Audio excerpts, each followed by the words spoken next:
Obi-Wan Kenobi. Disney had a rethink following the failure of its movie based on Star Wars stalwart Han Solo, which was released earlier that year. It lost $103.3 million at the box office. Damn.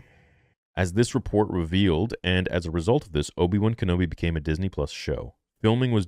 Well, they're so out of touch, man. That must be frustrating. It's worse. So because one project, Solo, fails, you're gonna punish Obi-Wan Kenobi trilogy by Stuart Beattie, which that script was freaking phenomenal. It was beautiful. If you haven't seen my interview with Stuart, go check it out. It's gonna blow your mind, and it'll probably make you even more angry as to why Disney canned him and his involvement with the show that they essentially diluted his script with and turned it into this abhorrent garbage. The Reva show, essentially. Filming was due to begin in summer 2020, but it was not to be. Production was put on hold in mid-January 2020 after Disney reportedly became concerned that the storyline was too similar to The Mandalorian as it involved Kenobi protecting a young Luke Skywalker. Oh no! Famously played by Mark Hamill in the original Star Wars movies. Yeah, so that was their concern, but then they just go and do the same thing with Ahsoka. And of all things, make Sabine Force sensitive when they weren't ever supposed to make her Force sensitive. Wait a minute. How did this happen? We're smarter than this. Apparently not. As one of the producers of Rebels even just came out to say just last week that they had discussed making Sabine Force sensitive and they decided not to because it not only undermines Ezra's character, but it's just too much. Why? Why is she Force sensitive now too? Everyone's Force sensitive? What is this, Oprah? You get a car. You get a car.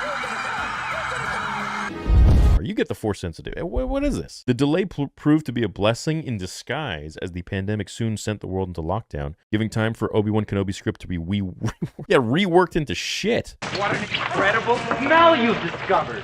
Not long before pre-production on Obi-Wan Kenobi was halted. It is likely that more was spent on the show in the intervening time, but the bulk of the cost should show on the 2019 filings. E&E Industries wasn't mothballed when Obi-Wan Kenobi was put on hold. Instead, it became the production company for Andor. And both seasons of the show were shot... Wait, so you're telling me that part of Kenobi's budget was given to Andor? Is that what I'm gathering from this? Good job. Not only was it reworked, the script, the beautiful trilogy script was reworked from Stuart Beattie and freaking diluted by Joby Harold and Deborah Chow, but it also a chunk of the money and budget was sent to Andor. There's just so many issues at Lucasfilm and Disney when it comes to Star Wars, and I feel like it is not a big problem. I feel like they can just bypass all of this junk. It's not really difficult. They just need to think straight and put their priorities in the right place and realize, hey, look, we should put, at least a decent amount of money into Kenobi.